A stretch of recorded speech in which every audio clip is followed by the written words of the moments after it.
Meal replacement ஷேக் எடுத்து weight loss பண்றவங்க முக்கியமா இந்த 3 தப்பு தான் வந்து பண்றாங்க. அது என்னன்றத இந்த வீடியோல சொல்றேன். அதுக்கு முன்னாடி இந்த வீடியோ பாக்குற நீங்க ப்ராப்பர் கைடன்ஸ்ல வெயிட் லாஸ் பண்ணணும்னு நினைச்சீங்கன்னா கீழே தெரியுற வாட்ஸ்அப் நம்பருக்கு மெசேஜ் பண்ணுங்க, நாங்க உங்களுக்கு கோச் பண்றோம். அதே மாதிரி இந்த மாதிரியான யூஸ்ஃபுல் வீடியோஸ்க்கு மறக்காம எங்களை ஃபாலோ பண்ணிக்கோங்க.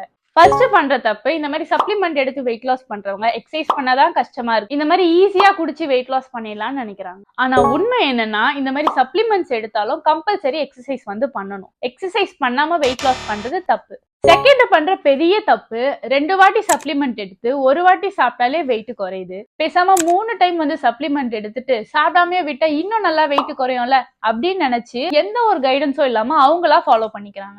ஆக்சுவலா ஒரு மாசத்துக்கு இவ்வளவுதான் வெயிட்ட குறைக்கணும்ன்றது இருக்கு. என்னதான் நம்ம சப்ளிமெண்ட் எடுத்தாலும் கம்பல்சரி சாப்பிடணும். தேர்டா அவங்க பண்ற தப்பு, அவங்க லைஃப் ஸ்டைலே சேஞ்ச் பண்ணிடுவாங்க. உங்களுக்கு புரியுற மாதிரி சொல்லணும்னா, வெயிட் லாஸ் பண்ற ப்ராசஸ்ல இருக்கும்போது கரெக்டா தண்ணி குடிச்சிருப்பாங்க, கரெக்டா தூங்கி இருப்பாங்க, அளவா சாப்பிட்டிருப்பாங்க. ஆனா அவங்க வெயிட் லாஸ் பண்ணி முடிச்ச உடனே அவங்க லைஃப் ஸ்டைலே வந்து மாத்திடுவாங்க. சரியா தண்ணி குடிக்க மாட்டாங்க, சரியா தூங்க மாட்டாங்க, கண்ணா பின்னாடி சாப்பிட ஆரம்பிச்சிருவாங்க. இப்படி பண்றதுனால குறைஞ்ச வெயிட் மறுபடியும் ஏறதான் செய்யும். அவங்க பண்ண தப்பு அவங்களுக்கு தெரியாது, ஆனா அந்த சப்ளிமெண்ட்டை தப்பு சொல்லுவாங்க.